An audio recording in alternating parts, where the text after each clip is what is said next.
ഇന്ന് ഈ കിട്ടിയിരിക്കുന്ന അവസരത്തിൽ നിന്ന് പരമാവധി എങ്ങനെ എനിക്ക് എടുക്കാം.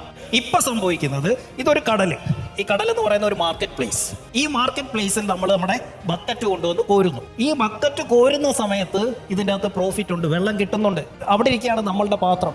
ആ പാത്രത്തിലേക്ക് ഒഴിക്കാൻ കൊണ്ടുപോകുന്ന വഴി ഇത് മൊത്തം ചോർന്ന് പോയിക്കൊണ്ടിരിക്കുക. കോരി എടുക്കുമ്പോൾ പ്രോഫിറ്റ് ഉണ്ട്.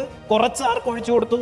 സ്റ്റാഫിന്റെ പാത്രത്തിലേക്ക് സാലറി ആയിട്ട് ഒഴിച്ചു കൊടുത്തു. കുറച്ച് കൊണ്ടുവന്ന് റെന്റ് ഒഴിച്ചു കൊടുത്തു. കുറച്ച് കൊണ്ടുവന്ന് ബാങ്കിൽ കൊടുത്തു. കുറച്ച് കൊണ്ടുവന്ന് കടക്കാർക്ക് കൊടുത്തു. ഇത് കഴിഞ്ഞ് ഇങ്ങോട്ട് ഒഴിക്കാൻ വരുമ്പോൾ ഒന്നുമില്ല.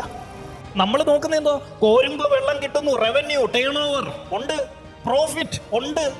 അപ്പൊ എന്റെ ചോദ്യം, ഈ കോരുന്ന ബക്കറ്റിലെ വെള്ളം ഈ പാത്രത്തിൽ ഒഴിക്കാൻ പറ്റുന്നുണ്ടോ എന്നുള്ളതാണ്. അതെ, ബിസിനസ്സിലെ പാത്രത്തിലല്ല, പേഴ്സണൽ ഫിനാൻസിലെ പാത്രത്തിൽ എന്തുണ്ടെന്നാണ് ഞാൻ ചോദിച്ചത്. ഓട്ടക്കാലടയാ പലതും ഇവിടെ ഇരിക്കുന്നത്.